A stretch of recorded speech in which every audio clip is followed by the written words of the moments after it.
Halo Bapak Ibu sekalian, selamat datang kembali di channel ini. Hari ini saya mau bahas aplikasi pinjaman online yang sudah terdaftar dan berizin OJK.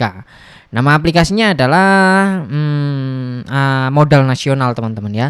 Modal Nasional atau orang-orang biasanya nyebutnya itu Monas gitu. Nah, kita akan lihat nih pinjamannya itu aplikasinya sistemnya kayak gimana ya, supaya teman-teman yang kepikiran mau install aplikasi ini atau daftar pinjam uang di aplikasi ini itu bisa berpikir terlebih dahulu ya setelah nonton video ini, dan bisa mempertimbangkan lah jadi pinjam atau tidak.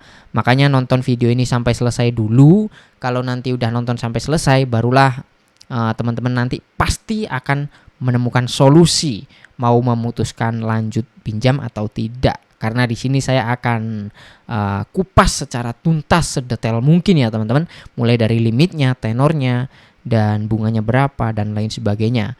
Baik, silahkan disimak, langsung aja kita mulai. Nah, di aplikasi Modal Nasional ini terdapat beberapa jenis pinjaman. Yang pertama itu jumlah maksimalnya, yang atas ini ya, jumlah maksimalnya 20 juta rupiah.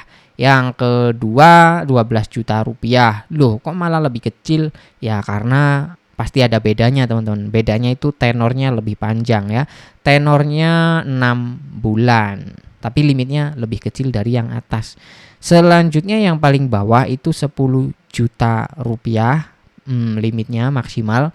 Namun pencairannya instan ya, pencairan instan. Kalau tenornya mungkin sama kayak yang ini. Di sini saya juga kurang tahu, yang saya tangkap itu ya kayak gitu sih, beda di tenornya dan limit pinjamannya.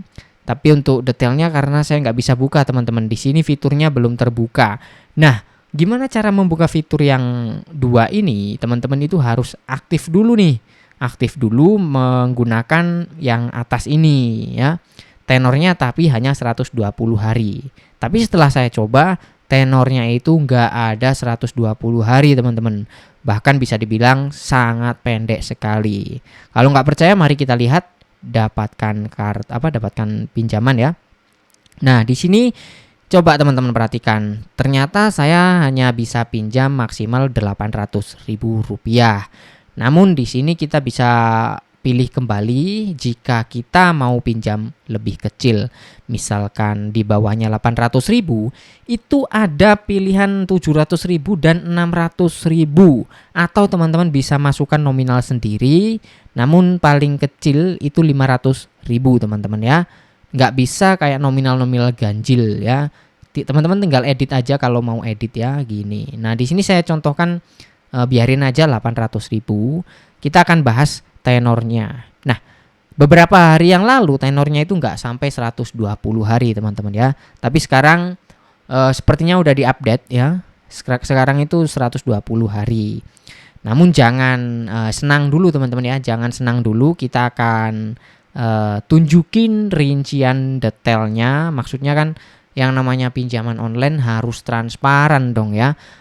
Tanggal jatuh temponya kapan, berapa yang harus dicicil, terus nyicilnya berapa kali. Nah, ini kan teman-teman belum tahu nih, 120 hari ini dicicil berapa kali. 120 hari ini kan sekitar 4 bulan ya teman-teman ya. Nah, 4 bulan ini apakah cicilnya per bulan atau gimana? Kan teman-teman belum tahu. Nah, itu harus kita cari tahu dulu teman-teman ya. Kadang ada yang menjebak gitu. Di sini saya akan cek ya, kok nggak bisa ya. Sebelum kita lanjut ini cek dulu bunganya teman-teman ya. Perhatikan di sini, misalkan kita pinjam 800.000 itu kita nanti kena bunga 288.000 rupiah. Jadinya total yang harus kita bayar nanti 1.088.000 rupiah. Nah, kemarin itu di sini masih ada detailnya ya, maksudnya itu tanggal jatuh temponya kapan, tanggal berapa, nominalnya berapa, sehingga kita bisa melihat dengan detail dan bisa memutuskan apakah jadi pinjam atau enggak. Namun sekarang nggak tahu kok nggak tahu ya kalau di halaman berikutnya ini coba lihat. Takutnya kalau saya klik berikutnya nanti cair teman-teman. Mudah-mudahan enggak ya. Sekarang saya klik aja biar tahu detailnya. Tuh kan teman-teman. Nggak mau ini langsung disuruh tanda tangan ini ya.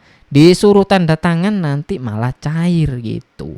Yang teman-teman perlu waspadai intinya jangan terburu-buru pinjam karena di sini kita tidak dikasih tahu tanggal jatuh temponya. Tanggal jatuh temponya tanggal berapa ya. Misalkan teman-teman udah nekat nih pinjam di sini, ternyata jatuh temponya seminggu kemudian. Itu sangat mungkin ya teman-teman karena banyak sekali aplikasi pinjaman online walaupun sudah berizin OJK tapi cara mainnya seperti itu, kurang transparan. Ya salah satu contohnya ini ya. Di sini saya ngomong apa adanya teman-teman ya. Ada aplikasi yang memang sistemnya itu pendek banget tenornya, jatuh temponya, tapi mereka transparan.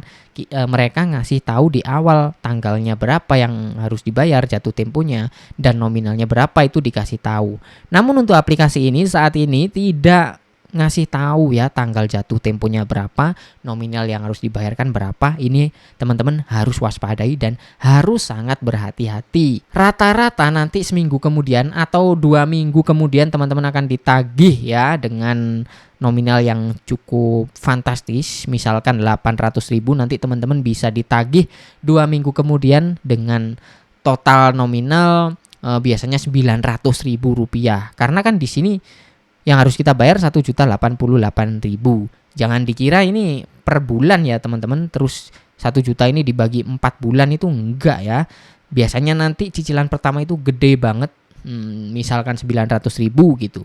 Terus cicilan kedua, ketiga dan selanjutnya itu nanti biasanya cicilannya kecil karena kita sudah bayar gede atau sudah ditagih nominal besar di awal. Makanya ini saya kalau nggak transparan seperti ini saya nggak akan lanjutkan teman-teman ya. Teman-teman tadi perhatikan kan ya, di klik berikutnya gini langsung suruh tanda tangan. Nah kalau kita udah tanda tangan di sini ya cair teman-teman ya, padahal kita belum tahu tuh tanggal berapa aja nanti gitu. Oke, mungkin itu aja informasi yang bisa saya sampaikan di video kali ini. Pesan saya sama aplikasi seperti ini tuh teman-teman harus berpikir dengan matang ya, jangan terburu-buru. Kalau saya pribadi ya nggak akan lanjut ya teman-teman, alias skip aplikasi seperti ini. Masih kurang transparan menurut saya gitu. Gimana pendapat kalian tentang aplikasi modal nasional ini? Tulis di kolom komentar. Kalau mungkin teman-teman udah berpengalaman pinjam di aplikasi ini juga bisa sharing di kolom komentar supaya teman-teman yang lain bisa baca pengalaman kalian dan bisa jadi pelajaran buat yang lain. Terima kasih, segini aja di video kali ini. Sampai jumpa lagi di konten selanjutnya.